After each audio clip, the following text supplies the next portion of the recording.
sur les Champs-Élysées, on en parle beaucoup en ce moment. Ah ben on parle beaucoup des Champs-Élysées. Alors, la plus belle avenue du monde a tout connu et tout vu. Notre mémoire collective est indissociable des Champs. Les Champs ont pleuré le passage de la dépouille de Victor Hugo en 1885. Les Champs-Élysées frissonnèrent lors du passage d'un avion en 1919 à travers l'arche de l'Arc de Triomphe. En 1940, les Champs sont humiliés par le passage conquérant, arrogant des troupes allemandes. Puis après, les Champs sont fous de joie à la libération de Paris. Les Champs sont ivres de joie aussi, rappelez-vous, lors de la Coupe du Monde de 1998. Les Champs sont solennels lorsqu'un président de la République descend les Champs après son élection ou là, lors du 14 juillet. Donc, vous l'avez compris, les Champs sont indissociables de la République de France. Mais ils sont aussi indissociables de la monarchie et de la France impériale. Alors, un peu d'histoire.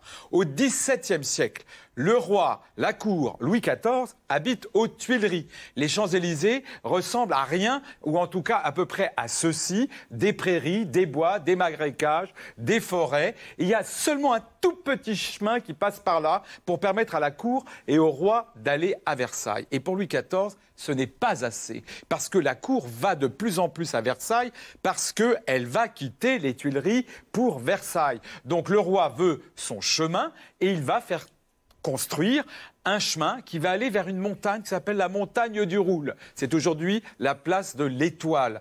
Alors, regardez ce dessin. Le nôtre dessine pas mal de jardins. On est là presque sur l'avenue des Champs-Élysées avant qu'elle s'appelle ainsi. Elle va nulle part. Pour l'instant, il n'y a rien que des jardins. Et puis, un peu plus loin, après le nôtre, après Louis XIV, un homme va tout changer. Cet homme, c'est Napoléon Ier. C'est un vainqueur. Il veut des arcs de triomphe partout dans Paris, mais il en veut surtout un gros, immense, en haut de la montagne, la fameuse montagne du Roule. Et donc, il fait construire, c'est lui qui fait construire l'Arc de Triomphe. Et là, il y a le dessin, et puis on commence à construire, quoi. Mais il y a un problème. Il faut aller vite parce que l'empereur va se marier avec Marie-Antoinette. Mariage politique, il faut de la gloire, il faut vraiment que... on sort les muscles, quoi. Et donc, le couple passe, parade, ici, sous l'Arc de Triomphe, comme vous allez le voir. Mais il y a un petit problème. L'Arc de Triomphe n'est pas prêt quand Napoléon va passer avec son impératrice. Donc ce que vous voyez là, c'est un arc de triomphe factice en toc. L'empereur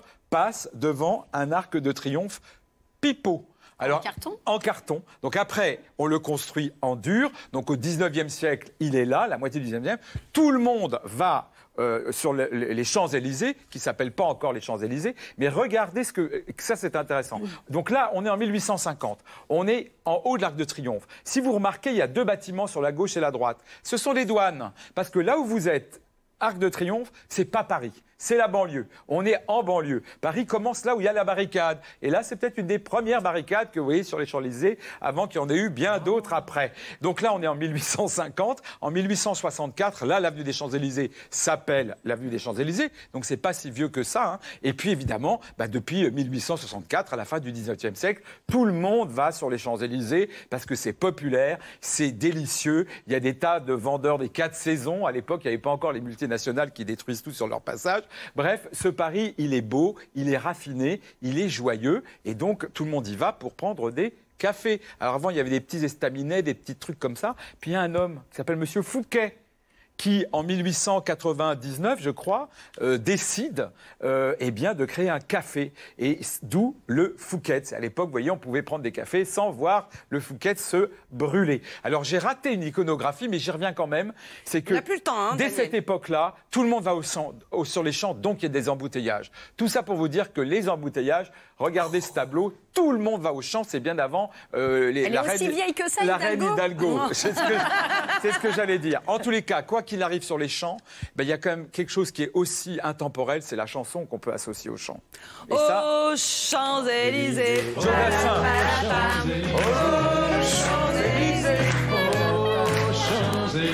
Écoutez bien. À Paris, Au soleil, pas du tout. sous la pluie, Ouais, à midi, et les fleurs. il y a tout ce que vous voulez. Alors pour vous dire.